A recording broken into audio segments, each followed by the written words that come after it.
नमस्कार, आप देख रहे हैं प्राइम न्यूज और मैं हूं आपके साथ आलोक शुक्ला। उत्तराखंड प्राइम में आप सबका स्वागत है। देहरादून में बीजेपी प्रदेश कार्य समिति की बैठक हुई और कार्य समिति की बैठक में प्रदेश संगठन की तरफ से कई प्रस्ताव पेश किए गए। इन प्रस्तावों में केंद्र और राज्य सरकार के लिए धन्यवाद प्रस्ताव पेश किया गया। साथ ही अगले 2 महीनों का रोडमैप भी कार्य समिति की बैठक में तय किया गया है। तो बीजेपी प्रदेश कार्य समिति की बैठक हुई है। बैठक में कई प्रस्ताव पेश किए गए हैं और अगले 2 महीने का रोडमैप भी तैयार किया गया है। बीजेपी चुनावी मोड में दिखाई देगी। वहीं उत्तराखंड में मानसून की दस्तक आते ही उत्तराखंड के पहाड़ी जनपदों की मुश्किलें बढ़नी शुरू हो चुकी हैं। दरअसल पहाड़ों में लगातार हो रही बारिश के चलते जनजीवन तो प्रभावित हुआ ही है, बल्कि नदियां भी अब खतरे के निशान से ऊपर बह रही हैं। उधर मौसम विज्ञान केंद्र देहरादून ने अलर्ट जारी करते हुए प्रदेश के अधिकांश स्थानों में कहीं कहीं हल्की से मध्यम बारिश की आशंका जताई है। इसके साथ ही कुछ ऊंचाई वाले पर्वतीय जनपदों में भारी बारिश का अंदेशा जताया गया है। तो वहीं राजधानी देहरादून की बात करें तो दून में मौसम के तेवर बदले हुए हैं। यहां सुबह से बारिश हो रही है। इसके चलते तापमान में भी गिरावट दर्ज की गई है। आज 19 जून है। पिछले 24 घंटों में उत्तराखंड में अधिकांश स्थानों पर मध्यम वर्षा मिली है, जबकि उत्तराखंड के पर्वतीय क्षेत्रों में कहीं कहीं भारी वर्षा देखने को मिली है। इसमें चमोली और पौड़ी जनपदों में भारी से लेकर बहुत भारी वर्षा भी रही है। आज भी उत्तराखंड में वर्षा का दौर जारी रहेगा और अधिकांश स्थानों पर मध्यम वर्षा मिलने की संभावना है, जबकि उत्तराखंड के विशेषकर पर्वतीय क्षेत्रों में भारी से लेकर बहुत भारी वर्षा मिलने की संभावना है।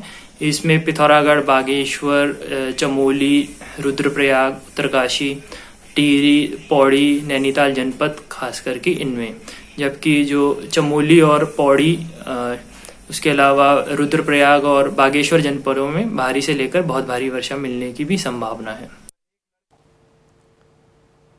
वहीं जोशीमठ में लगातार 2 दिनों से हो रही बारिश के चलते बद्रीनाथ ऋषिकेश हाईवे बंद पड़ा हुआ है। राजमार्ग के नरकोटा और खाखरा के बीच भारी मात्रा में मलबा आ गया है। मलबे को साफ करने में राष्ट्रीय राजमार्ग खंड लोक निर्माण विभाग की मशीनें जुटी हुई हैं। इसके साथ ही राजमार्ग में जगह जगह पहाड़ों से मलबा गिरा है। साथ ही हाईवे में कई जगहों पर पुश्ते भी ध्वस्त हो गए हैं। ऐसे में लोगों को भारी परेशानियों का सामना करना पड़ रहा है। राजमार्ग बंद होने से भारी वाहन नहीं आ पा रहे हैं। इसके चलते रुद्रप्रयाग और चमोली में आवश्यक सामग्री नहीं पहुंच पा रही। बता दें कि मौसम विभाग की भारी बारिश की सटीक चेतावनी सही साबित हो रही है। पहाड़ी जिलों में हो रही बारिश के कारण राजमार्गों की हालत बद से बदतर हो चुकी है। बद्रीनाथ ऋषिकेश हाईवे के नरकोटा और खाखरा के बीच पहाड़ों से लगातार मलबा और बोल्डर गिर रहा है, जिस कारण राजमार्ग 2 दिनों से बंद पड़ा है। यहां पर विभाग की मशीनें दोनों ओर से राजमार्ग को खोलने में जुटी हुई हैं, लेकिन पहाड़ों से लगातार गिर रहे मलबे के कारण कार्य करने में भी दिक्कतें हो रही हैं। लोगों की आवाजाही वैकल्पिक मार्गों से हो रही है। इसके चलते काफी लंबा रास्ता तय करना पड़ता है। बद्रीनाथ ऋषिकेश राजमार्ग के नरकोटा में पहाड़ी से भूस्खलन होने के कारण एक कार क्षतिग्रस्त होने के साथ ही निर्माणाधीन सामुदायिक शौचालय ध्वस्त हो चुका है। लगातार हो रही बारिश के चलते शनिवार को जिला मुख्यालय के नजदीकी गांव में नरकोटा में बद्रीनाथ हाईवे पर पहाड़ी से मलबा आने से स्वजल विभाग की ओर से बनाया जा रहा निर्माणाधीन सामुदायिक शौचालय ध्वस्त हो गया। निर्माणाधीन शौचालय की निर्माण सामग्री भी मलबे में समा गई। इसके साथ ही राजमार्ग में कई जगहों पर पुश्ते भी ढहे। इससे लोगों के आवासीय भवनों को भी क्षति पहुंची है।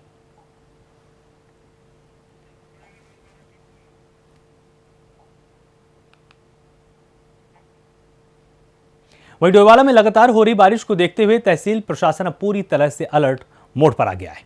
डोईवाला क्षेत्र की नदियों के किनारे रहने वाले लोगों को सुरक्षित स्थानों पर जाने के लिए अपील की जा रही है। तो वहीं क्षेत्र में आपदा प्रबंधन की टीमों को अलर्ट किया गया है। डोईवाला के एसडीएम लक्ष्मीराज चौहान ने बताया कि बारिश को देखते हुए सभी लोगों से सतर्क रहने की अपील की जा रही है, जबकि आपदा प्रबंधन की टीम अलर्ट मोड पर है।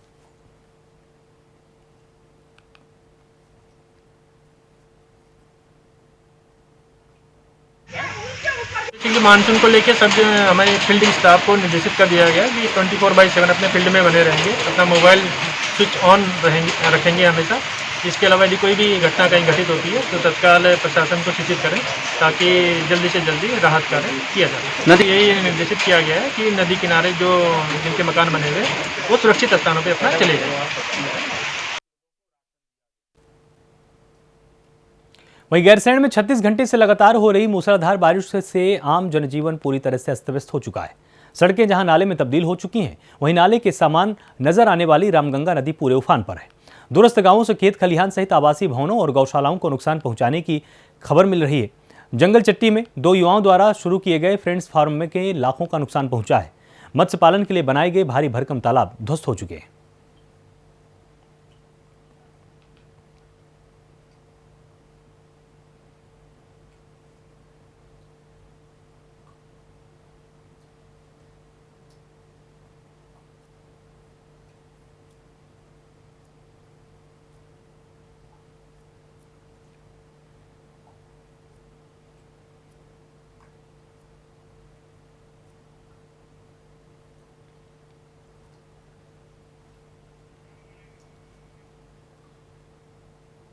वहीं हरिद्वार में बारिश के चलते जलस्तर बढ़ चुका है, जिससे लोगों को काफी परेशानियों का सामना करना पड़ता है। वहीं कुछ लोग जान जोखिम में डालकर गंगा नदी से लकड़ी निकालते हुए नजर आते हैं। हरिद्वार का ये वीडियो तेजी के साथ वायरल हुआ है। तो गंगा नदी का जलस्तर बढ़ चुका है। जलस्तर बढ़ने से लोग परेशान हैं। जान जोखिम में डालकर लकड़ियों को निकाला जा रहा है। तो हरिद्वार में एक तरफ जहां पहाड़ों में बारिश होने से गंगा का जलस्तर बढ़ा है, वहीं कुछ लोग जान जोखिम में डालकर गंगा से लकड़ी निकालते हुए नजर आते हैं। हरिद्वार में ये वीडियो तेजी के साथ वायरल हुआ है।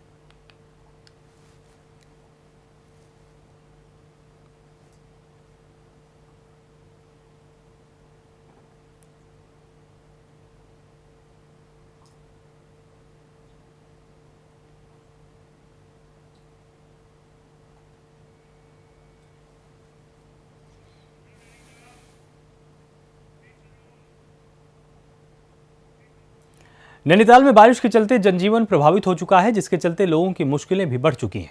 अल्मोड़ा हल्द्वानी हाईवे पर खैरना के पास भूस्खलन भी देखने को मिला। पहाड़ से पत्थर बोल्डर गिरने से आवाजाही में भी दिक्कतें सामने आ रही हैं। हाईवे दुरुस्त करने में पुलिस की टीम लगातार जुटी हुई है, जिससे जल्द आवाजाही शुरू हो सके।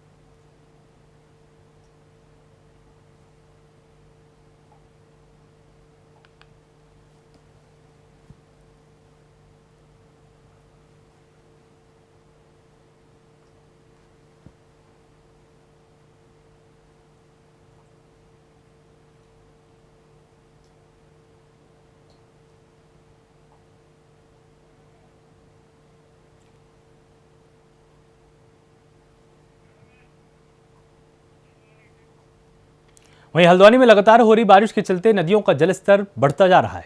इसमें गौला और नंधौर नदी खतरे के निशान से ऊपर बह रही हैं। जिले में सुबह तक 54 mm बारिश रिकॉर्ड की गई। वहीं गौला बैराज में सिंचाई विभाग ने अलर्ट जारी करते हुए लोगों को सचेत किया है। आपको बता दें कि गौला बैराज के सभी गेटों को खोलकर नदी में 3800 क्यूबिक पानी यहां पर छोड़ा गया है, जिसमें पानी की निकासी तराई क्षेत्र में की जा सके। तो पहाड़ों पर लगातार हो रही बारिश के चलते नदियों का जलस्तर लगातार बढ़ता जा रहा है। गौला और नंधौर नदी खतरे के निशान से ऊपर बह रही हैं। वहीं गौला बैराज में सिंचाई विभाग ने अलर्ट अलार्म बजाकर नदी किनारे रहने वाले लोगों को सचेत किया है। गौला बैराज के सभी गेटों को खोलकर नदी में 3800 क्यूसेक पानी छोड़ा गया, ताकि पानी की निकासी तराई के क्षेत्र में की जा सके।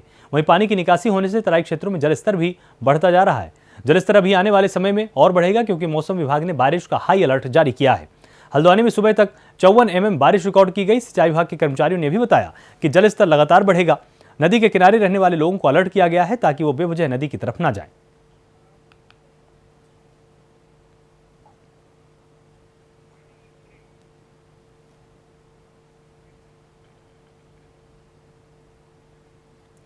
मसूरी में कोरोना कर्फ्यू को लेकर व्यापारियों में खासी नाराजगी देखी जा रही है। इसको लेकर Mussoorie traders and welfare association ने प्रदेश सरकार के खिलाफ मोर्चा खोल दिया है।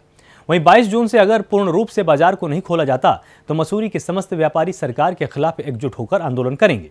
व्यापारियों का कहना है कि अगर 22 जून से सरकार कोरोना कर्फ्यू को हटाते हुए बाजार को पूर्णता से खोलने की अनुमति नहीं देती है तो मसूरी के सभी व्यापारी 22 जून को मसूरी से पैदल मुख्यमंत्री देहरादून आवास जाएंगे और मुख्यमंत्री आवास का घेराव करेंगे।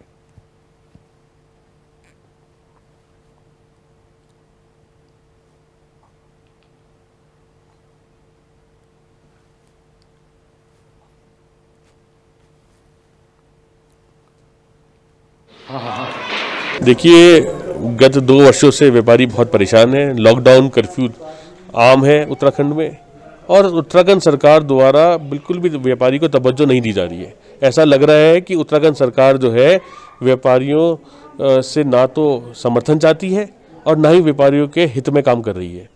पूरे देश भर में राजस्थान, मुंबई, महाराष्ट्र, दिल्ली, पंजाब में समस्त जगह व्यापारिक गतिविधियां खुल गई हैं, लेकिन उत्तराखंड सरकार चुप्पी धारण करे बैठी है।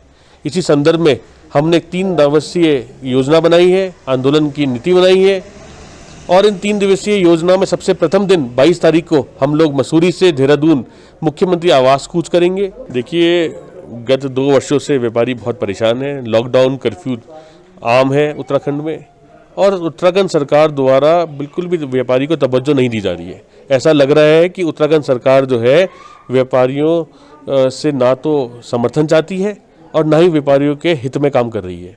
पूरे देश भर में राजस्थान, मुंबई, महाराष्ट्र, दिल्ली, पंजाब में समस्त जगह व्यापारिक गतिविधियां खुल गई हैं, लेकिन उत्तराखंड सरकार चुप्पी धारण करे बैठी है। इसी संदर्भ में हमने 3 दिवसीय योजना बनाई है, आंदोलन की नीति बनाई है और इन 3 दिवसीय योजना में सबसे प्रथम दिन 22 तारीख को हम लोग मसूरी से देहरादून मुख्यमंत्री आवास कूच करेंगे। देखिए, गत 2 वर्षों से व्यापारी बहुत परेशान हैं। ऑल वेदर सड़क को जोड़ने के लिए चंबा के समीप बनाई गई सुरंग से लगा ऑल वेदर सड़क का पुश्ता भरभरा कर गिर गया। पुश्ते के गिरने से आसपास रह रहे लोगों के मकानों को खतरा पैदा हुआ है। टिहरी के चंबा कस्बे के समीप ऑल वेदर सड़क को जोड़ने के लिए बनी सुरंग के पास गुलडी गांव में ऑल वेदर सड़क पर बना भारी भरकम पुश्ता ढह गया।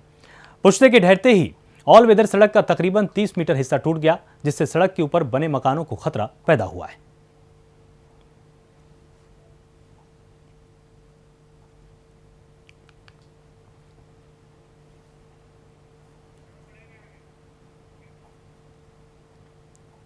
वहीं रुद्रपुर में मूसलाधार बारिश के चलते रुद्रप्रयाग में लोगों का जनजीवन अस्त व्यस्त हो गया है। आपको बता दें कि कल से अलकनंदा और मंदाकिनी नदी का जलस्तर खतरे के निशान से ऊपर पहुंच चुका है। इसके चलते नदी का पानी और बाढ़ का मलबा कई घरों के अंदर जा घुस रहा है। इसके बाद लोग घर छोड़कर सुरक्षित स्थानों के लिए निकल चुके हैं। तो पहाड़ों में बीते 3 दिनों से लगातार मूसलाधार बारिश हो रही है और इस मूसलाधार बारिश के चलते रुद्रप्रयाग में जनजीवन पूरी तरह से अस्त व्यस्त हो चुका है। कल से अलकनंदा और मंदाकिनी नदी का जलस्तर खतरे के निशान से ऊपर है। देर रात जलस्तर में और बढ़ोतरी हुई और रुद्रप्रयाग बाजार में अलकनंदा नदी का पानी और बाढ़ का मलबा कई घरों में घुस गया। इसके बाद लोगों ने घरों को छोड़ सुरक्षित स्थानों पर निकल गए। लोगों का कहना है कि देर रात तक प्रशासन के लोग पहुंचे, लेकिन प्रशासन ने उनकी कोई मदद नहीं की और उनके पास खाने पीने का कोई सामान नहीं है। देर रात से रहने के लिए भटक रहे हैं, लेकिन प्रशासन कहीं नजर नहीं आ रहा। वहीं लोगों का कहना है कि ऑल वेदर रोड और रेलवे परियोजना का नदियों में डाला गया मलबा जलस्तर बढ़ने का कारण बना है। आपको बता दें कि रुद्रप्रयाग में अलकनंदा नदी खतरे के निशान की चेतावनी स्तर 627 मीटर है, जबकि आज अलकनंदा नदी खतरे के निशान से ऊपर 629.40 मीटर पर बह रही है। वहीं मंदाकिनी नदी का खतरे के निशान की चेतावनी स्तर 626 है, जबकि मंदाकिनी नदी आज 627.60 मीटर पर बह रही है।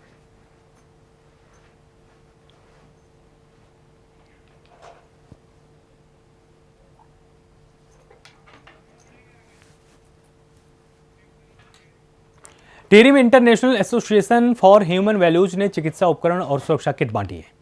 सांसद टिहरी गढ़वाल माला राज्य लक्ष्मी शाह ने स्वास्थ्य विभाग को ये सब हैंडओवर किया है और सांसद ने प्रभारी मुख्य चिकित्सा अधिकारी को निर्देश दिए कि कोविड-19 संबंधी उपलब्ध कराए गए सुरक्षा किट उपकरणों का वितरण इस प्रकार किया जाए कि इसका सही सदुपयोग हो सके। उन्होंने कहा कि दूसरी लहर में जिस प्रकार जिला प्रशासन द्वारा किए गए कार्यों और आमजन के सहयोग उल्लेखनीय है, उसी प्रकार कोरोना की तीसरी संभावित लहर से लड़ने के लिए सभी को एक साथ मिलकर कार्य करना होगा।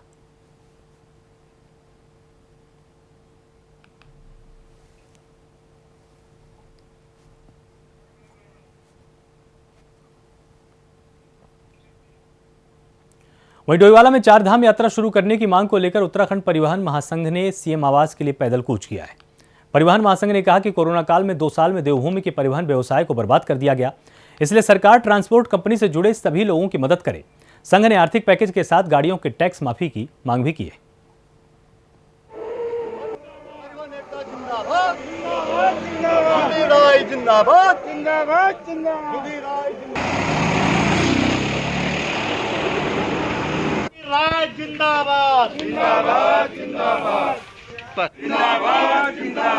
उत्तराखंड परिवहन महासंघ जिंदाबाद जिंदाबाद जिंदाबाद। हमारी मांगे पूरी करो, पूरी करो, पूरी करो। हमारी मांगे पूरी करो।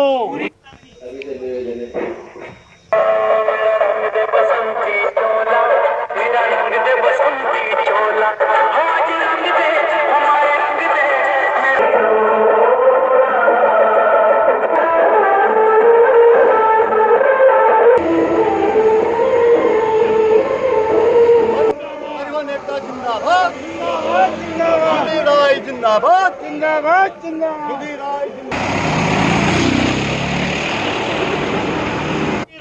जिंदाबाद जिंदाबाद जिंदाबाद जिंदाबाद। उत्तराखंड परिवहन महासंघ जिंदाबाद जिंदाबाद जिंदाबाद। हमारी मांगे पूरी करो।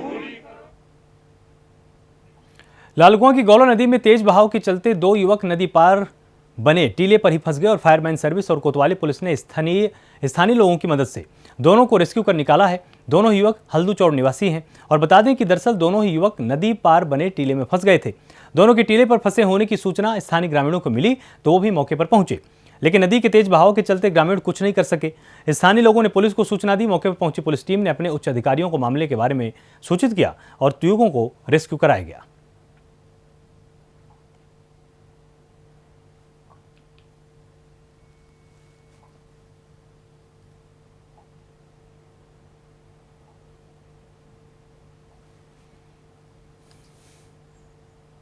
वही खबर जोशीमठ से है, जहां पिछले 48 घंटों से लगातार बारिश हो रही है और लगातार हो रही बारिश के चलते अलकनंदा, धौली, ऋषिगंगा सहित क्षेत्र की सभी नदियां नाले इस वक्त उफान पर आ चुके हैं। ऋषिगंगा घाटी रैणी में मूसलाधार बारिश के चलते मलारी राष्ट्रीय राजमार्ग दूसरी छोर से भी भूस्खलन के चलते बंद हो चुका है। इसके चलते बॉर्डर से सटे 1.5 दर्जन गांवों का संपर्क पिछले 6 दिनों से जोशीमठ मुख्यालय से कटा हुआ है।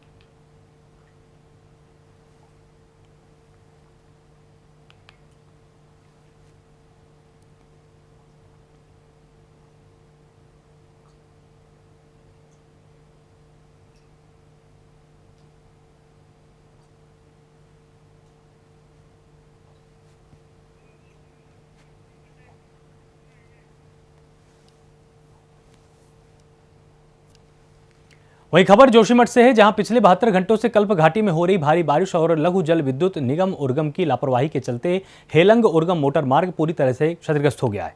वहीं ग्रामीणों का कहना है कि इसका जिम्मेदार लघु जल विद्युत परियोजना की नहर है और कल्प गंगा में नदी का जलस्तर बढ़ने और नहर के रिसाव होने के चलते मोटर मार्ग जगह जगह टूट गया है। इसको खोलने में 1 महीने से ज्यादा समय लग सकता है। वहीं सड़क मार्ग के क्षतिग्रस्त होने से जगह जगह लोगों के वाहन फंस चुके हैं।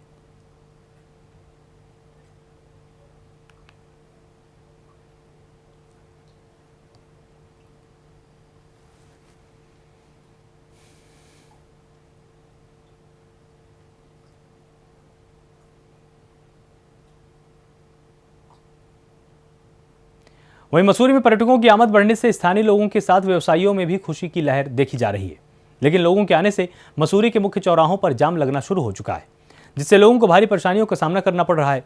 पर्यटकों के साथ स्थानीय लोगों को जाम के झाम से जूझना पड़ता है और वहीं कोविड नियमों को लेकर भी लोग बेपरवाह नजर आते हैं। लोगों ने मास्क नहीं पहन रखा, जिसके चलते कोरोना संक्रमण बढ़ता जा रहा है।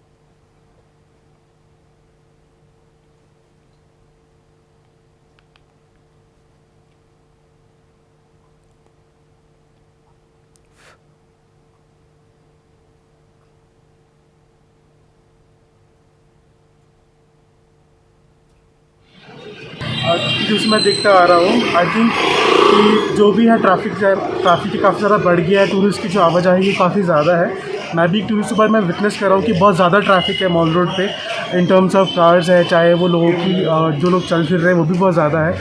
एंड काफ़ी जगह देखने को मिल भी रहा है कि काफ़ी टूरिस्ट जो है मास्क नहीं लगा रहे हैं। तो ये एक ऐसी कंडीशन हो सकती है जिसमें आगे कंडीशन और भी ज़्यादा ख़राब हो सकती है in terms of corona. So I think प्रशासन को और ज़्यादा टेक केयर करना चाहिए, तो नॉर्म्स बढ़ा देने चाहिए या सर्विलेंस बढ़ा देना चाहिए, जिसके हिसाब से जो कोविड को फैलने से बचाया जा सके।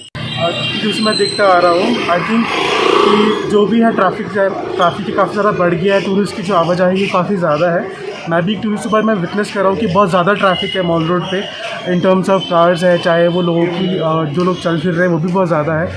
एंड काफ़ी जगह देखने को मिल भी रहा है कि काफ़ी टूरिस्ट जो है मास्क नहीं लगा रहे हैं। तो ये एक ऐसी कंडीशन हो सकती है जिसमें आगे कंडीशन और भी ज़्यादा ख़राब हो सकती है in terms of corona. So I think प्रशासन को और ज़्यादा टेक केयर करना चाहिए, तो नॉर्म्स बढ़ा देने चाहिए या सर्विलेंस बढ़ा देना चाहिए, जिसके हिसाब से जो कोविड को रुड़की की सिविल लाइन में एक एटीएम में चोरी करते हुए वीडियो सोशल मीडिया पर वायरल हुआ है। दरअसल सिविल लाइन कोतवाली क्षेत्र के अंतर्गत एक एटीएम को तोड़ने और रकम चोरी करने के इरादे से एटीएम में घुसा, लेकिन सायरन बजते ही चोर फरार हो गया। पुलिस सीसीटीवी फुटेज के आधार पर जांच में जुटी हुई है और आरोपी की तलाश कर रही है।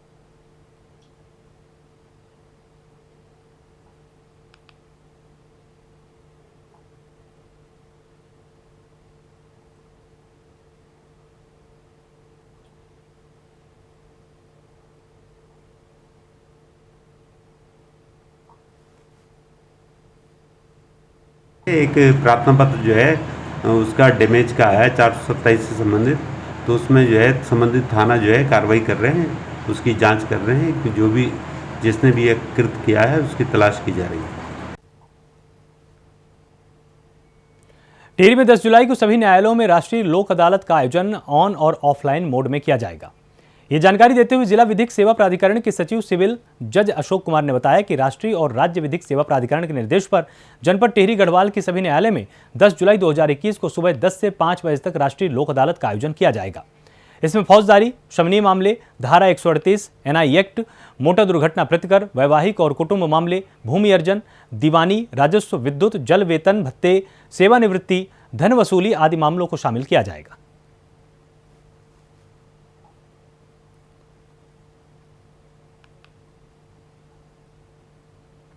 वहीं दिल्ली विकास प्राधिकरण ने आईआईटी रुड़की के साथ एक करार किया है, जिसके तहत दिल्ली को मॉडल सिटी के रूप में विकसित करने के लिए नक्शा तैयार किया जाएगा।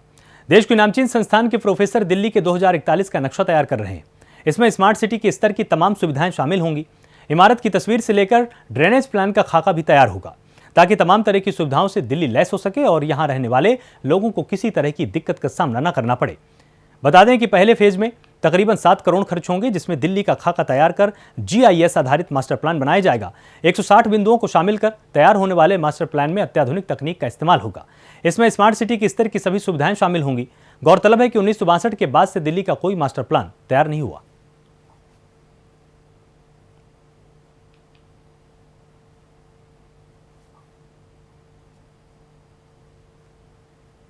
गवर्नमेंट है स्मार्ट सिटी में जा रही है, जिससे कि हर एक सिटी मॉडर्नाइज हो और उसमें फैसिलिटीज़ मिले।